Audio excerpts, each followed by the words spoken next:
today we're talking about how it looks like from an INFJ POV when you start moving in silence and you start winning. Because so often we as INFJs, we think we're moving in silence, but it's actually the opposite. We try to keep small. We try to move in silence because we're so under the radar that we're not bothering anybody. But that's not actually the silence that I'm talking about. The real silence is knowing that you're going to trigger people. People are going to see you. They're going to be uncomfortable around you, and you still keep moving. And you're not explaining yourself. You're not stopping and looking if you're bothering anybody. You're not stopping in order to make sure that you're not hurting anybody's feelings, but you move in silence because you're so focused on your goal. And your goal, guess what? That's how you want to live your life. It's not about achieving some external accolades that we don't care about to begin with, but we finally get to a place where we move in so much silence that our results are all the explanation we will ever need. Before we get started, I want to remind you one last time that this month's INFJ EPIC Life Bootcamp call will be tomorrow, February 22nd. So you can join now through the link in the description, be a part of this amazing community of INFJs creating their INFJ EPIC Life together, see all the learning material that you won't have any access to anywhere else, and you will be part of a movement that continuously keeps on growing and creates immense results while working together. Everything you need to know you can find through the link in the description. I see you there. Here are a couple of main points why INFJs struggle to move in silence. The first point is that we do try to over-explain ourselves to people who don't get it. And I know it doesn't seem like that's in our nature, and I particularly see it in those typical Sigma INFJs who, write things down like, I don't care what anybody says, like I do me. Like, I get where this is coming from, and you see me talking in a very similar way, but we don't even need to say that. The truth is that a lot of us worry about how the people around us are going to react. And we're not talking about people that we don't care about. We're not talking about some, unfriendly colleagues that, we could care less about. We're really talking about people that we care, that might get triggered, that might get hurt, that might think that we're selfish or that we're arrogant or that we only think for our own benefit. And it's a natural reaction. Like, really, we all need to understand this. Our second function is extroverted feeling. This is on top of everything in our parental slot, meaning this is what we want to do without asking to get anything in return. So we want to protect the people around us. We want to make the people around us feel good. This is what we can give and offer to the people in our lives. So this is something that belongs to us. And there's no reason to diminish this or pretend like there's something wrong with this, but to also understand that we have to master this aspect. We can't just over focus on the fact that it's going to make another person feel uncomfortable when we really go all in. We have to do that. We have to stop over-explaining ourselves, know that it might trigger other people, but that's on them. We're not going to explain ourselves. We're just going to move and we're going to be okay. Then there's another aspect. What about the people who actually understand what we're doing and they don't like it? Because the first one is people just won't get it. They think you're weird or you're different or like there's something wrong with you. They don't get it, but some people will. Some people will understand what you're capable of. Some people will understand what you're willing to do. And we are so afraid of this because this might actually show other people that there is a part of us that thinks about ourselves first, that there is a part of us that's not always altruistic or a martyr, that there is a part of us that really wants just the best for us. And this is a natural thing. This is actually part of, self-love and to be our own best friend. Like, this is a necessity in life. And if we don't tap into it, we're going to have a problem. So I always encourage every INFJ, be okay with other people thinking that you're selfish, that you're putting yourself first, that you don't care what other people think of you, or if your choices are going to hurt them. Because yes, sometimes your choices will hurt others. That does not mean that that is a reason for you not to take that action. Because you always have to ask yourself, somebody's going to get hurt in that equation. Is the other person going to get hurt, or am I going to get myself hurt because I diminish what I want most? In most cases, INFJs are not some heartless monsters who will just hurt another person for the fun of it. But you choosing you standing in your truth, you showing what you're capable of is not the same thing as you actively going out and hurting other people. The problem is that we take on so much responsibility for how we make other people feel when it's not on us. How other people feel about you when you show up in your most natural state and when you go for what is best for you and you're not actively like gaslighting other people, manipulating them, having a push-pull relationship with them where you lift them up, then, pull them down and so on. Like, that's not on you. Like, let them figure out what they have to do with their life and with their internal world in order to be okay with what you're doing or take a step back. But it's not your responsibility how other people are going to feel when you take the next step in your personal evolution. And the third reasons why INFJs struggle to move in silence is because although we're very private individuals, we do seek validation for things that we struggle with. And we as INFJs very often don't see it this way because it's not those typical validation of, oh, you're cool, or you know what you're doing, or you're likable. No, it's things like you're a good person. We so often struggle with this aspect because of our cognitive makeup, that we continuously have to prove ourselves that, yeah, we are good people. We're not really hurting anybody.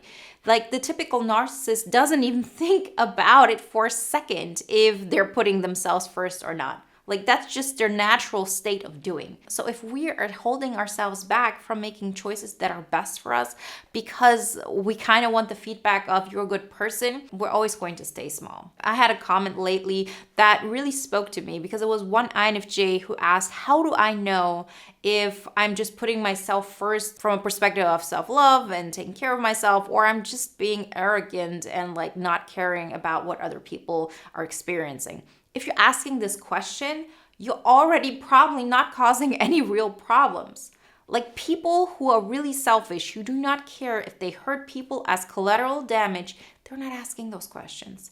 They're not asking themselves those questions, and they're most definitely not going to ask that question publicly. Like that in itself should tell you like you're good to go. Like really trust yourself. If you go too far, if you do something where you recognize, oh, I shouldn't have done that, that might have been too much. Like, first off, have some grace for yourself. You don't have to be perfect all the time. And second of all, there's always the option of apologizing. Like, you're human, you can make mistakes. But if you're not willing to dare to actually put yourself first, create the life that you want by moving in silence, not explaining yourself, not second guessing yourself, there's always going to be something that's going to tell you need to stay small. Sometimes you just need to put those blinders on and trust that the idea that you have in your mind can become true because you put action into it and you're not explaining yourself and you're not waiting for somebody to tell you you're a good person for putting yourself first or for creating the life you always wanted. So what happens when you start moving in silence? Well, first off, people will actually start looking at your results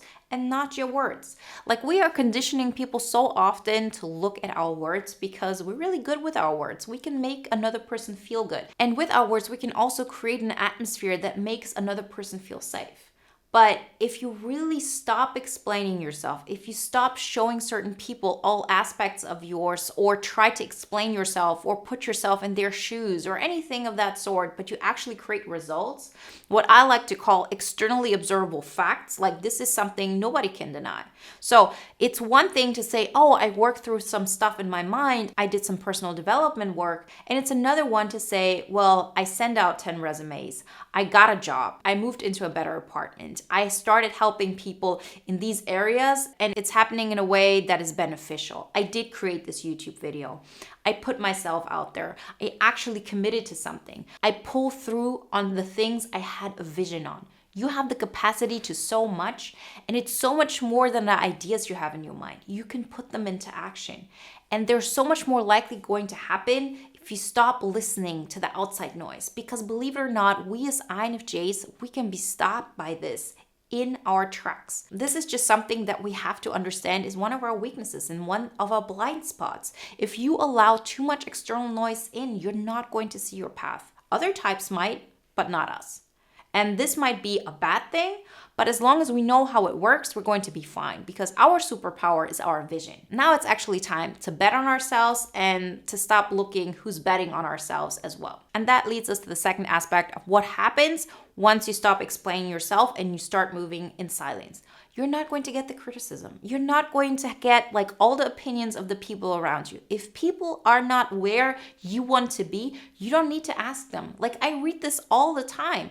INFJ's telling me, well, I told this thing to my uncle and, he put me down, or I said this thing to my friends and they said, are you sure this is a good idea? Well, it has an effect on us. And when you are moving towards something where you yourself are not 100% certain on it, like you want to take that action, but you have some doubt, which is completely natural. Don't let information into your system that reminds you of all the things that make you second guess yourself. It's just as easy as that. And even if you say, well, people in my closest circle are saying those things, don't have those conversations with them. Like talk to them about what you're going to eat at the next family function. Talk about how, the kids are growing and everybody's doing fine. Like keep it on topics that are not about what you are doing with your life. Because I promise you, it's not so much that other people, particularly when you're an adult, like really try to invade your privacy. It's that we invite it in because we're unsure. Like really ask yourself, like even if people are asking you, how's this and this going? Stop telling them your doubts. Tell them, oh yeah, this is going really great. All on track. How about you? Move in silence. Don't explain. Don't ask for permission and just do you. Let your results be your answer. The third thing that happens when you start moving in silence is that you're actually not wasting energy. It takes so much energy trying to explain ourselves, trying to get other people on board. It is just an energy waste that we can't afford. We're INFJs, we're cerebral beings. Most of our energy goes into our mind of what we're thinking, how things are going to move forward. So taking action is already something that requires energy. Like that's what we work in boot camp on all the time. We always start with physical energy management because we have to make sure that we continuously improve our physical energy in order to be able to move out of the rat race, in order to like really use all the energy that we have into moving our life forward. And if you waste energy on continuously explaining yourself, trying not to hurt somebody's feeling, walking on eggshells, there just isn't going to be enough energy left. So once you really stop this, you'll really say like, that's not even a question anymore. You're going to have so much more energy to move forward. It's unbelievable. So here are 3 ways to master moving in silence as an INFJ. Number 1, let your results speak for yourself, not your plans. Our plans are amazing so often. Like I know we as INFJs have great plans of how things could turn out for us, how things could turn out for the people around us if they just listen to us. And it's something that we love to do because it comes really easily to us. We can explain our plan. It makes total sense. We can even give examples of why it should work. But again, that's not going to get us to where we want. Rather, delay this whole conversation and let others come to you once you actually speak with the results. Stop looking at your plans. Like I always say, we as INFJs, we have a hard time distinguishing between what is in our mind and what is in reality. Like I completely get that. And it could be one of our superpowers because it really allows us to stay tapped in to where we want to go. That being said, in order to actually create results, we have to have those externally observable facts. In bootcamp, we always work with schedules and we say, if you can't put in your schedule, it's not really an externally observable fact. Like there has to be some result that you can actually show somebody. Doesn't mean you have to, but you could. Like if you can do this, then you're moving forward. And every single time you start creating results in your life that are not based on this is what my boss asks of me, this is what my family asks of me, but this is what is happening because I proactively created that because I have seen it in my mind and I wanted to make it real. Like when you have this momentum, it just refuels you with so much energy that you continuously just want to go and grow even more. The second way to master how to move in silence as an INFJ is to detach from having people understand you. Most won't, and that's okay. Like you don't need a lot of people to understand you. If you want to create something that is extraordinary, most people won't understand you. What most people understand is the ordinary. What most people understand is what doesn't rock their boat, what doesn't trigger their worldview, what makes them feel comfortable about the choices that they're making. And you can decide, do you want to live that life? Live that life. That's okay. Like there's absolutely nothing wrong with it. But most of the time, we as INFJs are not really living out our potential. We're not the kinds of people who are meant to live ordinary lives. That does not mean that we can't love being, a person in a family, that we can't have like this typical world that, other people also want to live in. But there's always this aspect of us that comes from, I have this idea of something that doesn't exist yet, and I want to bring it into life. And it will probably have something to do with having an effect on people around me, like really allowing them to see the world differently, to see dynamics differently. And when we're at the forefront of things, most people won't understand it, and that's okay. Like, you don't need that. Like, you really don't need that. Like, join us in bootcamp, for example. You'll have a lot of people who understand you there. And then you can have so much more connections in your life, and you will feel understood because the life that you're creating is just a reflection of, oh, this is worth doing. Like, I know that I'm protecting my peace. I know that I'm creating something of value. I know that I'm growing. And I see that I can connect with people without needing anything particularly in return, because I'm creating this positive spiral movement upward. And the third way to master moving in silence as an INFJ is to embrace mystery. It's just a matter of fact. Like, some people love to be the mystery of others. We don't really care for it. We actually want to be understood. But yes, this is something that we want. It's not something that we should go for. It's a nice byproduct, and people will understand you from the results you create. But really take a step back. Allow yourself to be a mystery in so many ways. As INFJs, we think like, yeah, I already am a mystery. But that's not really the case. If you really think about it, we pretend to be all in alignment with the people around us so they think they know us. They don't think, oh, that INFJ is mysterious. They think that INFJ is just a normal, colleague of mine. Nobody special, nobody that's unique or different or anything like this, because that's what we project outwardly. And like, I'm all for that, because we don't need to have like that tension all the time. But when it comes to creating results that are outside of the norm, let them be a mystery to other people. They don't have to understand it completely. They will understand it at some point, but up until then, allow them to not understand what you're doing, and to really let that be the elephant in the room that is not your problem to begin with. So the most important thing to understand is we as INFJs don't win through the way we talk. Yes, we have a great way with words. Yes, we can make ourselves be understood in some way or understand other people, but that's not how we're really going to win. Being fulfilled means we're living in purpose. We're being of service. We're acting in a way that allows us to be at peace, to be in tune with who we are, and to share how we see the world in order to make it a better world for the people around us, not just us. That's what winning means for us.